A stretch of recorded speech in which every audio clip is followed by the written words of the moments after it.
Io sono in servizio presso questo istituto dall'11 novembre del 2024, è un incarico che mi onora in quanto sono alla guida di una comunità scolastica che ha una grande tradizione in questo territorio per quanto riguarda la formazione dei giovani, la diffusione del valore della cultura. Ho trovato un ambiente accogliente, caratterizzato da una grande professionalità del personale scolastico e da un livello molto alto di motivazione all'apprendimento da parte degli alunni.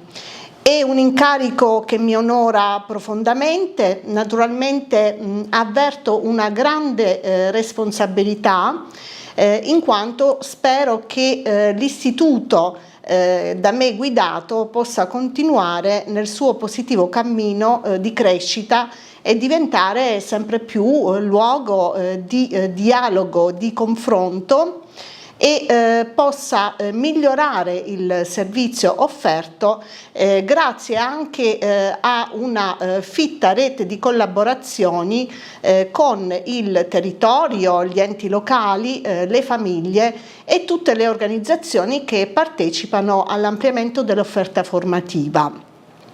L'offerta formativa di questo istituto si sviluppa in effetti tra tradizione e modernità. In effetti viene offerta una solida preparazione in tutti gli indirizzi, nel liceo scientifico, nel liceo delle scienze applicate, nel liceo delle scienze umane, nell'istituto tecnico tecnologico, nell'indirizzo costruzioni, ambiente e territorio, così come viene evidenziato dai risultati conseguiti nelle prove invalsi e nei risultati a distanza. A fianco a questa didattica consolidata emerge il desiderio e la volontà di introdurre nuove tecniche, nuove metodologie pedagogiche attive, come ad esempio il debate, il service learning e ampliare gli orizzonti dell'internazionalizzazione. In effetti nella scuola sono attivi diversi progetti per promuovere la conoscenza dell'Europa tra i giovani, che porteranno i giovani del Casagrande ad essere testimoni in Europa, portavoce dei diritti e dei doveri della nuova cittadinanza. Sono in corso progetti dell'azione e-twinning, ossia gemellaggi elettronici tra scuole estere per finalità di collaborazione e ci è giunta proprio oggi la notizia dell'avvenuto finanziamento del progetto dell'azione K122 Erasmus+.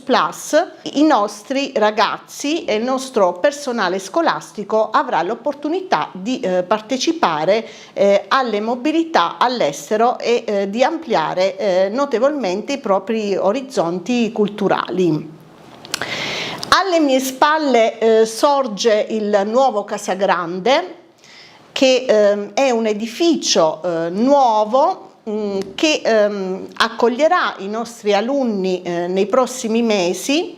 In effetti è un edificio che sarà costituito da ben 23 nuove aule, 9 laboratori, diverse aule multimediali, dove gli alunni di tutti gli indirizzi avranno modo di sperimentare la didattica laboratoriale. Dunque l'offerta formativa dell'istituto è vasta e molto ricca, è fatta di attività a supporto dei bisogni che sorgono nei nostri alunni. Quindi si tratta di attività di recupero, consolidamento, di supporto anche alla persona, ma ci sono anche tante attività che sono dedicate alla valorizzazione delle eccellenze. In effetti la scuola promuove attività in orario extracurricolare su base volontaria nei diversi ambiti, quindi andiamo dall'ambito linguistico, scientifico, matematico, tecnologico, sino ad arrivare al campo teatrale, artistico. Le eccellenze vengono inoltre valorizzate attraverso la partecipazione a certamen, gare, olimpiadi, e tante sono realmente le attività che vengono proposte e a cui gli alunni hanno la possibilità di aderire in orario extrascolastico. La scuola all'interno del proprio curriculum organizza anche delle attività che danno agli alunni modo di sperimentare praticamente le competenze acquisite grazie a una fitta rete di relazioni con le famiglie, gli enti locali e internazionali.